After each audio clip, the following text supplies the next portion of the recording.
평안하십니까 성도 여러분. 오늘은 에베소서 6장 10절부터 24절을 바울의 출정식 연설이라는 제목으로 묵상하겠습니다. 사도 바울은 에베소서를 마무리하면서 마치 전쟁을 떠나기 전에 소집된 출정식에서 장군이 행하는 연설을 하듯 에베소 성도들을 독려합니다.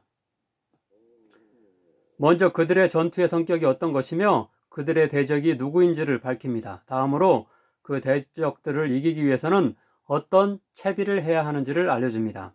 또한 용맹스러운 장군으로서 바울 자신이 선두에 서서 이미 전투에 임하고 있으니 자신의 모범을 따를 것을 촉구합니다. 첫째로 10절부터 13절입니다. 여기서는 앞의 장들과 본문에서 하나님의 신비로운 계획, 곧 그리스도 안에서 만물을 통일하며 교회를 통해 유대인과 이방인이 하나 되고 남편과 아내, 부모와 자녀, 종과 상전이 각각 화목하게 되는 일을 방해하는 대적들이 있음을 밝히면서 그리스도인들이 그들의 회방을 무찌르기 위한 전쟁을 치러야 한다는 사실을 알립니다. 먼저 11절은 하나님의 계획을 방해하는 마귀의 관계가 있음을 암시합니다. 마귀의 관계를 능히 대적하기 위하여. 다음으로 12절은 그리스도인들의 전투는 사람들과의 전투가 아니라 그들 뒤에서 조종하는 영적 실제들과의 전투임을 알려줍니다. 우리의 씨름은 혈과 육을 상대하는 것이 아니요 통치자들과 권세들과 이 어둠의 세상 주관자들과 하늘에 있는 악의 영들을 상대해야 함이라. 통치자와 권세는 다른 데서는 인간 지도자와 제도를 가리키기도 하지만 에베소서에서는 3장 10절에서 볼 수 있듯이 하늘에 있는 영적 실제를 가리킵니다. 이는 이제 교회로 말미암아 하늘에 있는 통치자들과 권세들에게 하나님의 각종 지혜를 알게 하려 하심이니. 또한 세상 주관자라는 단어는 본래 점성술에서 인간의 삶을 주관하는 별을 뜻했는데요, 나중에는 신적인 존재로 여겨졌습니다.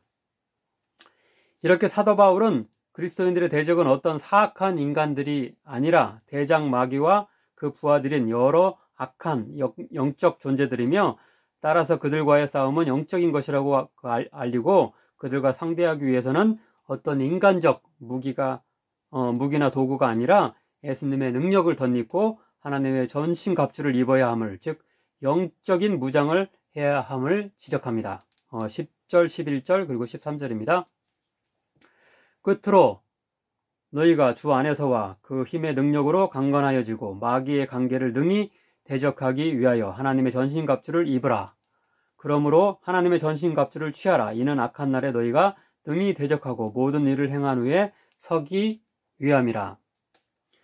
두 번째로 14절부터 17절은 하나님의 전신갑주가 무엇인지를 당시 최고의 전사였던 로마 군인의 모습을 연상시키며 설명합니다. 즉 허리띠와 가슴을 보호하는 호심경, 그리고 군화, 방패, 투구, 검 등의 6가지 전투 복장과 무기에 빗대어서 그리스도인이 영적 전투에 임할 때 필요한 영적 장비를 듭니다. 즉 진리와 의와 평안의 복음, 그리고 믿음, 구원, 하나님의 말씀입니다. 그런데 이것들은 대적인 마귀의 것들과 정반대일 것입니다. 즉 마귀는 거짓, 불의, 불안, 의심, 멸망, 헛된 선동으로 우리를 무너뜨리려 하고 하나님의 계획을 해방하려고 할 것입니다. 아무쪼록 우리들은 로마 군인이 완전 군장을 하여서 전투에 임하고 승리했던 것처럼 진리와 의, 그리고 평안의 복음 가운데 확고히 서서 대적 마귀의 공격을 믿음과 구원에 대한 확신으로 방어하고 하나님의 말씀으로 그를 공격하여 승리하는 자들 되길 간절히 축원합니다. 세 번째로 18절부터 20절은 항상 성령 안에서 깨어 기도할 것을 그들에게 요구하는데요, 이것은 군인이 끊임없는 훈련을 통해 강인해지는 일과 비슷하다고 할 수 있습니다. 하지만 완전히 다른 점은 군인은 스스로의 힘으로 강해지는 반면 우리는 기도를 통해 하나님이 주시는 성령의 능력으로 강해진다는 사실입니다. 아무쪼록 영적 전투에 온전히 준비된 군인이 되기 위해 기도의 훈련을 쉬지 않는 우리들 되길 빕니다. 그런데 여기서 사도 바울은 그들 자신을 위해서뿐만 아니라 다른 이들을 위해서도 기도할 것을 요구하는데요. 특별히 그들의 지도자인 바울 자신을 위해 기도해 줄 것을 요청합니다. 19절 20절입니다.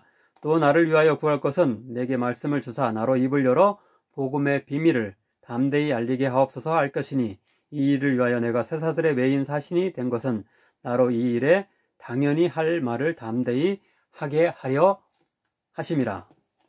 여기서 사도 바울은 자신이 앞에서 말한 영적 전투의 최전선에 서 있음을 상기시키고 있습니다. 즉 그는 예수님을 통해 만물을 통일하고 화해시키며 회복시키고자 하시는 하나님의 복음의 비밀을 전하는 선봉에 있다가 로마 감옥에까지 투옥되었는데요. 심지어는 그곳에서도 전도 사역을 멈추지 않았고 비록 그는 순교했지만 추후에 로마 제국을 통해 예수님의 그런 평화의 복음이 온 세계에 전해지게 된 것입니다. 때로 우리도 영적 전투에 지쳐 포기하고 싶겠지만 사도 바울과 같은 영적 지도자들을 바라보며 다시 힘을 내고 더 나아가서는 나 자신이 다른 이들에게 그런 영적 지도자가 되고 또 자극자가 될 수 있기를 바랍니다. 마지막으로 21절부터 24절은 두기고를 통해 이 서신을 보내고 다른 소식도 전달할 것임을 밝히고 있으면서 또한 축복으로 마무리 짓고 있습니다. 기도하겠습니다. 사랑의 하나님, 에베소서를 통해 하나님의 구원의 광대하심을 알게 하시니 감사드립니다. 예수 그리스도를 통해 나 개인만이 아니라 온 만물을 구속하시며 새롭게 하시고 회복하시려는 놀라운 계획을 알게 하시니 감사드립니다. 마귀의 방해에 맞서는 영적 전투에 하나님의 전신갑주를 입고 승리하는 우리들 되게 하소서. 늘 깨어 기도하며 성령의 능력을 덧입게 하소서. 예수님의 이름으로 기도하옵나이다. 아멘.